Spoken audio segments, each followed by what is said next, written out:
દર્શક મિત્રો, હું છું પરમાર અનિશા. તમે જોઈ રહ્યા છો લોક સામના ન્યૂઝ. તો જોઈએ આજના સમાચાર દામનગરથી અમારા રિપોર્ટર ભાવિન સાકરિયા સાથે. દામનગર શહેરના વિકાસને વધુ ગતિ આપતા વિવિધ વિકાસ પ્રકલ્પો આજે પ્રજાને સમર્પિત કરવામાં આવ્યા છે.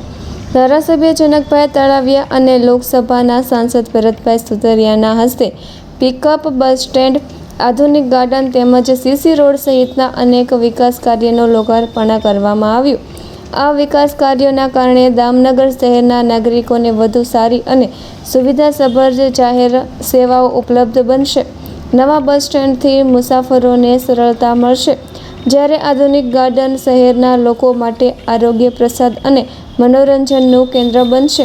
ઉપરાંત નવા સીસી રોડથી વાહન વ્યવહાર વધુ સુગમ બનશે.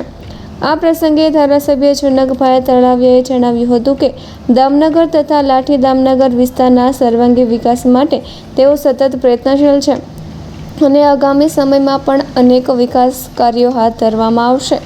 સાંસદ ભરતભાઈ સુતરિયાએ કેન્દ્ર અને રાજ્ય સરકારની જન કલ્યાણકારી યોજનાઓનો લાભ વધુમાં વધુ લોકોને પહોંચાડવા માટે સૌના સહયોગની અપેક્ષા વ્યક્ત કરી હતી. કાર્યક્રમમાં ભાજપના આગેવાનો, નગરપાલિકાના પદાધિકારીઓ, સામાજિક સંસ્થાઓના પ્રતિનિધિઓ, કાર્યકરો અને મોટી સંખ્યામાં નાગરિકો ઉપસ્થિત રહ્યા હતા. દામનગર શહેરને આધુનિક અને સુવિધાસભર બનાવવાની દિશામાં આ લોકાર્પણ કાર્યક્રમ એક મહત્વપૂર્ણ સોપાન સાબિત થયું છે. તો ફરી મળીશું એક નવા સમાચાર સાથે. ત્યાં સુધી જોતા રહો લોક સામના ન્યૂઝ.